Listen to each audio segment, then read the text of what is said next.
Yang pertama, orang meninjau dari bagaimana keadaan bumi tersebut atau ilmu geologi. Dan yang kedua, yang barangkali kita akan meninjau dari segi syariat Islam.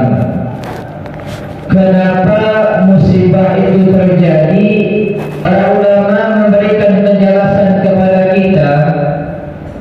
Sebab pertama, musibah datang kepada kita, baik itu yang namanya gempa bumi, baik itu yang namanya banjir, baik itu yang namanya angin yang sangat kencang, disebabkan dosa-dosa umat manusia, disebabkan perbuatan maksiat yang dilakukan oleh umat manusia, sehingga bumi ini berat menanggung dosa-dosa yang dilakukan oleh umat manusia. Umat manusia sudah jauh dari ajaran Islam. Umat manusia sudah berpaling dari Allah Subhanahu wa Ta'ala. Bahkan umat manusia sudah menganggap perbuatan dosa menjadi hal yang sudah biasa, bahkan lumrah dilakukan di dalam kehidupan sehari-hari. Maksiat lainnya, nasihat ulama tidak mereka indahkan, ceramah tidak mereka hiraukan, maka Allah tegurlah mereka dengan yang namanya musibah. Salah satunya adalah gempa bumi. Tak kala nasihat sudah tidak diindahkan, tak kala pengajian sudah sepi, tak kala ceramah agama sudah tidak didengarkan, maka Allah tegur kita dengan musibah yang akan datang bertubi-tubi. Bersyukur kita kepada Allah berkat doa Nabi Muhammad sallallahu alaihi wasallam. Ada 4 doa yang diminta oleh Nabi kepada Allah. 2 Allah kabulkan, 2 lagi tidak Allah kabulkan. Yang Allah kabulkan, yang pertama adalah Nabi mendoakan supaya umatnya tidak dituruni hujan batu. Allah kabulkan. Itu yang pertama. Yang kedua, Nabi memohon kepada Allah supaya umatnya tidak dilanda musibah seperti umat-umat yang terdahulu. Allah kabulkan. Umat terdahulu mereka kena musibah. Umat Nabi Muhammad kita juga kena musibah. Tapi ada bedanya. Bedanya, kalau umat dahulu, kalau Allah datangkan musibah, Allah hancurkan semuanya, Allah rantahkan semuanya, sehingga tidak ada yang tersisa di atas muka bumi ini. Salah satu contoh, tak kala umat Nabi Nuh mendustakan beliau, mencaci beliau, menganggap beliau gila, Allah perintahkan Nabi Nuh untuk membuat kapal. Kemudian Allah turunkan tsunami yang begitu besar, sehingga anak dan istri Nabi Nuh dan orang-orang yang membenci Nabi Nuh, mereka hancur semuanya disebabkan banjir atau tsunami yang terjadi waktu itu. Barangkali yang selamat orang yang ikut dengan Nabi Nuh. Artinya apa? Kalau pada zaman dahulu, tak kala musibah datang kepada satu umat yang sudah jauh dari Allah, mereka sudah tidak mengindahkan aturan-aturan Allah, Allah hancurkan semua masyarakat tersebut. Maka bersyukur kita, Bu, walaupun musibah datang kepada kita, tapi Allah tidak menghancurkan kita semuanya. Barangkali sebahagian. Ini doa yang dikabulkan oleh Allah. Ada 2 lagi doa yang belum dikabulkan oleh Allah. Yang ketiga, Nabi meminta supaya umatnya tidak berpecah belah. Ini tidak dikabulkan oleh Allah, sehingga umat Nabi Muhammad terjadi di atas beberapa golongan. Syiah, ada Mu'tazilah, ada Jabariyah, ada Qadariyah, dan begitu juga kita ahli sunnah wal jamaah. Yang terakhir yang tidak dikabulkan oleh Allah Subhanahu wa taala adalah yaitu Nabi meminta supaya umatnya tidak dizalimi oleh penguasa yang zalim. Ini kalau seandainya orang yang punya duit, yang kantongnya tebal, yang pendidikannya tinggi, yang pengaruhnya besar, kalau melakukan kesalahan, hukum seolah-olah tidak tahu. Tapi bayangkan kalau rakyat jelata yang melakukan kesalahan, masyarakat biasa yang mencuri ayam, hukum cepat-cepat ditegakkan, bahkan dihukum bertahun-tahun dalam penjara gara-gara mencuri ayam. Artinya apa? Hukum runcing ke bawah, tumpul ke atas. Dan inilah sebab awal kehancuran umat manusia, kata Nabi Muhammad SAW. Dahulu ada seseorang yang kedapatan mencuri. Lalu sahabat Nabi datang kepada Rasulullah. Ya Rasulullah, fulanah ini, wanita ini mencuri. Sahabat tersebut meminta keringanan. Supaya apa? Supaya wanita tersebut tidak dihukum. Nabi yang semulanya duduk kemudian berdiri dengan tegas. Apa kata Nabi? Ayyuhan nas, innamal ladzi ahlaka qablakum annahum kanu idza saraka fihim syarif tarakahu wa idza saraka fihim ba'id aqamu alaihi al-hadd. Wallahi law anna al-fatimata bint Muhammad saraqat laqata'tu yadaha, kata Nabi. Nabi yang semulanya duduk kemudian berdiri dengan tegas mengatakan, wahai sahabatku, kehancuran-kehancuran yang terjadi pada zaman dahulu, yang pertama disebabkan apabila orang yang mempunyai kedudukan tinggi melakukan kesalahan, hukum tidak ditegakkan terhadap mereka. Tapi tak kala rakyat jelata yang melakukan kesalahan, hukum cepat-cepat ditegakkan. Kemudian Nabi mengatakan, demi Allah, kata Nabi, seandainya anakku Fatimah, kata Nabi, yang mencuri, aku sendiri yang akan memotong tangannya. Ini tegasnya Nabi tentang hukum syariat Islam. Pertama ini, kenapa musibah datang kepada kita? Disebabkan dosa-dosa yang dilakukan oleh umat manusia. Maka bersyukur kita kepada Allah bahwa Allah mengabulkan doa Nabi kita supaya kita tidak dihancurkan semuanya. Ini yang pertama.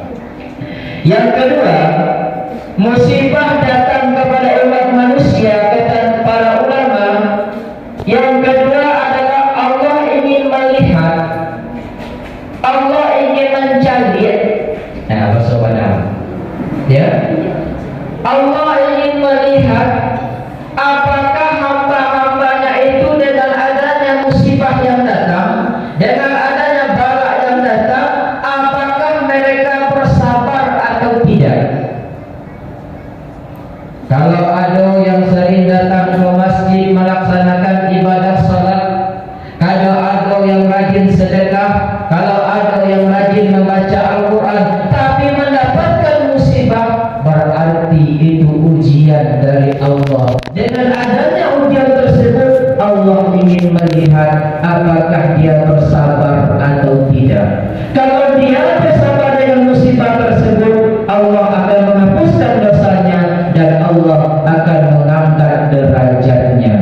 Hasil terakhirnya adalah Allah akan memasukkannya ke surga Allah. Ini musibah yang datang bentuk yang kedua kalau terjadi terhadap orang-orang yang beriman. Kita katakan musibah itu sebagai laknat semuanya, tidak.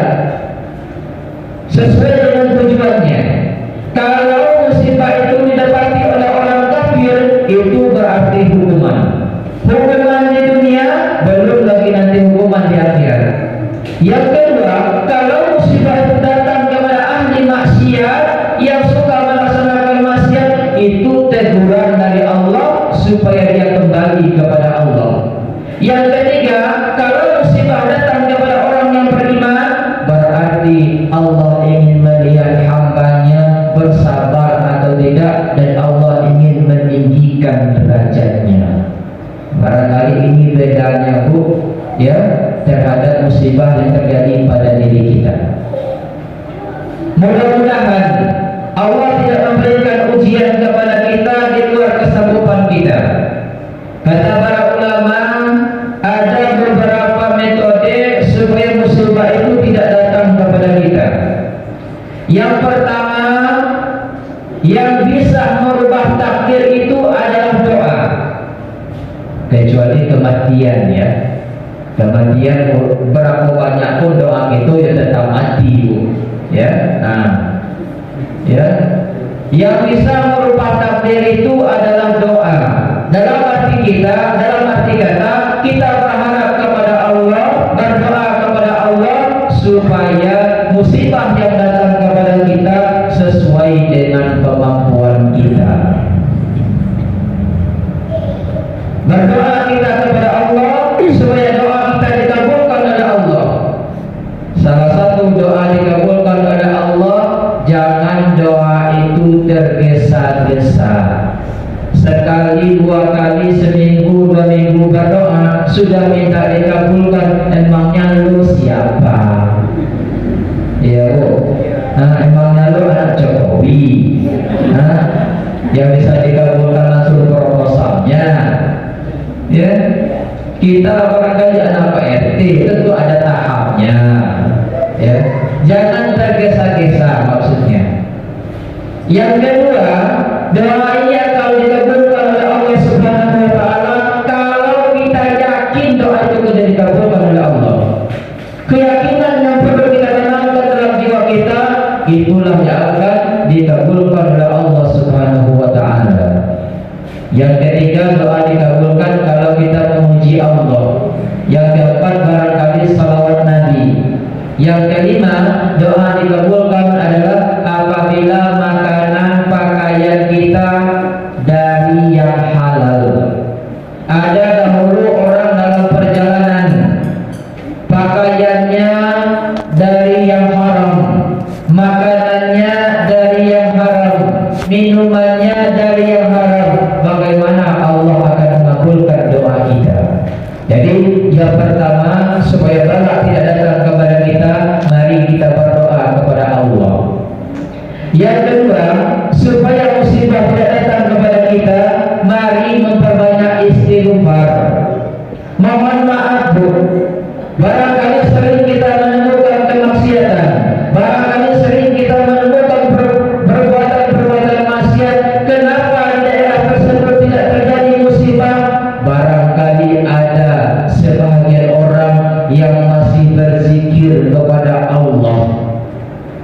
Ada sebagian orang yang masih berzikir kepada Allah. Ada yang masih bangun malam. Itulah yang menolak datangnya musibah. Ataupun doa dari makhluk-makhluk Allah, dari hewan, dari tumbuhan. Makanya kata Nabi, kalau lakukan karena hewan yang ada di muka bumi ini, Allah pasti akan memberikan musibah kepada makhluknya yang sering mengingkari ajaran-ajaran dari Nabi Muhammad SAW. Ada itu zikir mereka sesuai dengan keadaan mereka, ya. Kalau kambing zikir mungkin subhanallah, ya, tentu bahasanya pula. Begitu juga dengan tumbuhan, begitu. Yang ketiga, supaya bala tidak datang kepada kita, yaitu bertakwa kepada Allah. Sedangkan yang terakhir, supaya bala tidak datang kepada kita, mari kita bersungguh-sungguh dalam beribadah. Ya, tapi kalau Nabi melaksanakan ibadah sampai bengkak ataupun Nabi sampai bengkak, Bu, sehingga Aisyah itu merasa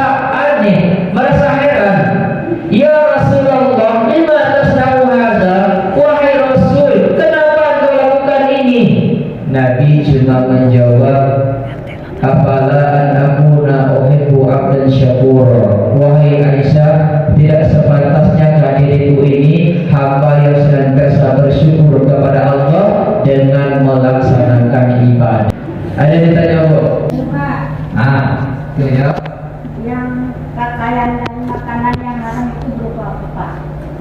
Harta, pakaian sama makanan tadi yang doanya tidak dikabulkan oleh ya.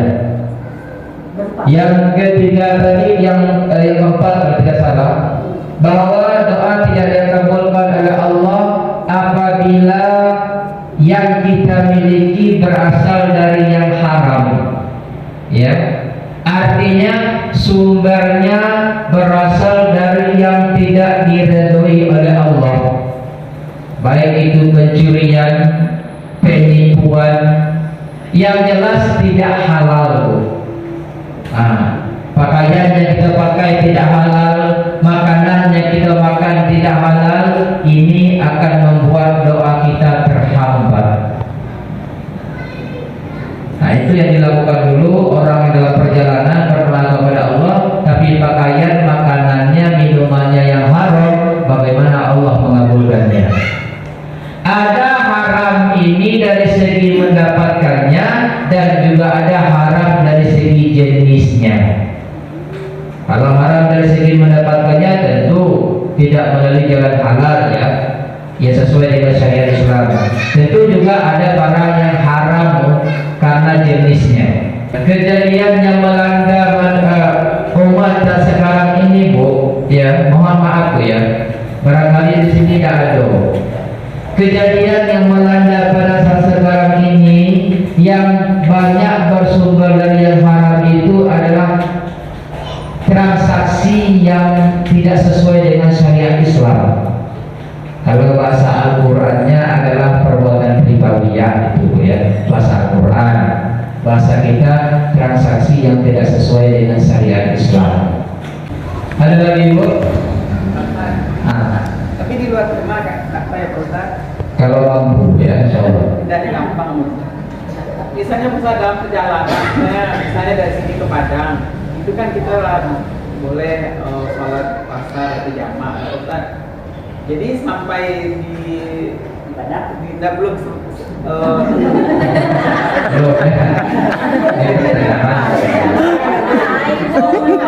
pagi kita berangkat dari sini jam 10 misalnya. Jadi pas sampai di mana ya, Sungai Daerah misalnya, orang azan. Jadi untuk sholat zuhur. Jadi kita kan ingin sholat berjamaah, Ustaz. Jadi sementara kita sebelumnya lihat mau jamak sholat kita tadi itu. Jadi kita ikut berjamaah, Ustaz. Jadi jamak itu setelah itu langsung di jamak digabungkan gitu. Kalau kita sholat mengikut imam, tolong ikut imam. Ikut imam dulu ya. Ya. Berarti imam tidak menjamak. Ya. Kalau bisa, ya kita ikut imam dulu. Ya. Nah setelah itu baru kita lanjutkan sholat berikutnya. Ya, kita lanjutkan sholat berikutnya, sholat asar contohnya. Kalau bisa dikosor lagi. Tapi kalau ikut imam tidak bisa dikosor. Oh iya. Nah, imam 4 kita assalamualaikum kayak gitu. Ya, ikut imam dahulu, kemudian kita sholat lagi 4 rakaat atau 2 rakaat kosor. Zuhur bersama imam. Kemudian kita lanjutkan asar sendiri. Kalau bisa dikosor, diringkas menjadi 2. Jadi tadi zuhurnya imam 4 rakaat, Ustaz. Iya. Setelah itu kita kosor ke asar 2 rakaat. Iya. Oh. Ya, kalau yang pertama kita tidak menjawab. Yang pertama kita sholat biasa. Niatnya sholat biasa. Sholat biasa karena kita ikut imam masalahnya. Ya. Nah, yang kedua baru kita mengkosornya atau menjamaknya menjadi jamak takdim di awal waktu. Artinya kita menggabungkan zuhur dengan asar di awal waktu. Nah, kalau bisa asar itu pun kita kosor lagi. menjadi 2, maksudnya diringkas menjadi 2 rakaat boleh. Nah, rakaat kedua tahiyat salam, tapi tentu niatnya kosor ya. Ini keringanan yang Allah berikan kepada kita di dalam perjalanan ya. Walaupun kita pakai pesawat ke Jakarta contohnya, Pak Ustaz, dari Padang ke Jakarta jarak tempuh sejam, berapa Bu? Sejam Bu ya. Boleh kita mengkosor, boleh menjamak, boleh, karena yang dihitung di sana itu jaraknya. Ya, barangkali kalau pesawatnya cepat ya sejam sudah sampai. Ini Bu, jamak dan kosor tujuannya meringankan. Jadi kalau tidak memberatkan kita sholat dalam perjalanan, kalau bisa jangan dijamak, jangan dikosor. Kalau tidak memberatkan, ya, tujuannya meringankan. Ya, ibu pakai pesawat dari Padang ke Jakarta 1 jam. Nah, kalau rasanya tidak memberatkan, ya tidak perlu dijamak, sholat seperti biasa. Karena jarak tempuhnya waktunya cuma 1 jam, walaupun jaraknya boleh karena sudah jauh. Bismillahirrahmanirrahim. Alhamdulillahirabbil alamin, hamdan syakirin, hamdan na'imin, hamdan yufi ni'amahu wa yukafi mazidah. Ya Rabbana lakal hamdu kama yanbaghi li jalali wajhikal karim wa 'azimi sultanik. Allahumma salli ala sayyidina Muhammad wa ala ali sayyidina Muhammad. Allahumma ighfir lana dzunubana wa walidayna warhamhuma kama rabbayana shaghira. Allahumma ighfir lil muslimina wal muslimat wal mu'minina wal mu'minat. Ya Allah, ya Tuhan kami memohon kepada Engkau ya Allah. Kami memohon mudah-mudahan saudara kami Sabilur Rahman bersama istrinya aman dalam perjalanan ya Allah. Ya Allah, kami mohon semoga mereka berdua mendapatkan umrah yang makbul, yang diterima oleh Allah, umrah yang makbul ya Allah ya Arhamar Rahimin. Rabbana zalamna anfusana wa illam taghfir lana wa tarhamna lanakunanna minal khasirin. Rabbana taqabbal minna du'a'ana innaka antas samiul 'alim wa tub 'alaina innaka antat tawwabur rahim. Rabbana atina fid dunya hasanah wa fil